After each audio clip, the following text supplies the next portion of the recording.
அதே மாதம் பாஜக கட்டிய ராமர் கோயில் திறப்பில் பங்கு பெறுவோர் வழிபாட்டு தலமாம் பாபர் மசூதியை இடித்த பாவத்தில் பங்கு பெறுவோர் அப்படின்னு சொல்லி பேராசிரியர் அருணன் தமிழக மக்கள் ஒற்றுமை மேடை ஒருங்கிணைப்பாளர் அப்படின்னு ஒரு பதிவு வந்திருக்கு. ஈழத்தில் இலங்கையில் ஈழத்தில் குண்டு போட்டு கொண்டாங்களேங்கய்யா, ஏகப்பட்ட தமிழர்களை கொண்டாங்களே. மஹிந்த ராஜபக்சே கொண்டார், சோனியா மேடம் துணை போனாங்க. நீங்கள்லாம் இங்கே என்ன பண்ணிட்டு இருந்தீங்க? எதுக்கு இங்கே கொண்டாங்க 2009? தெரியுமா தெரியாதா?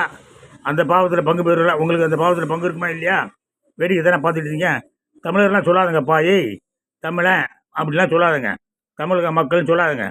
சும்மா திமுக அதிமுக காலில் விழுந்து எம்பி எம்எல்ஏ ஆகிட்டு கொஞ்சம் பல உடம்பு வந்த உடனே பாஜக கட்டிய ராமர் கோயில் திறப்பில் பங்கு பெறுவோர் வழிபாட்டு தலமாம் பாபர் மசூதி எப்படி வந்தது?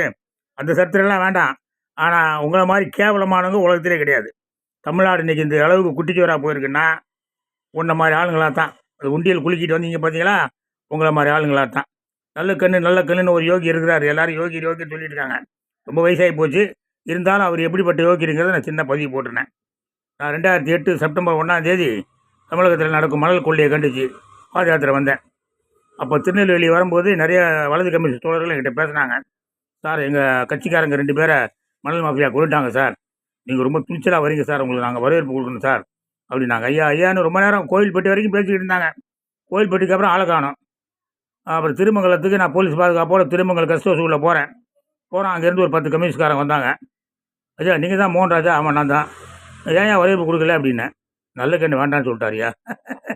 நல்ல கண்ணு வேண்டான்னு சொல்லிட்டார் அப்படின்னாங்க. அப்புறம் அந்த நல்ல கண்ணு ஏன் வேண்டான்னு சொன்னார் அதெல்லாம் தெரியாது நமக்கு. நல்ல கண்ணு 2013 எங்கள் வீட்டுக்கு வந்தார்.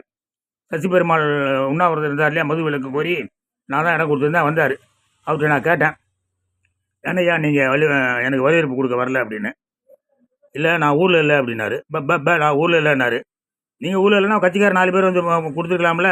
போச்சு போங்க, நீங்கள் வராதனால அந்த மணல் பூரா கொள்ளை போச்சு நாட்டில்.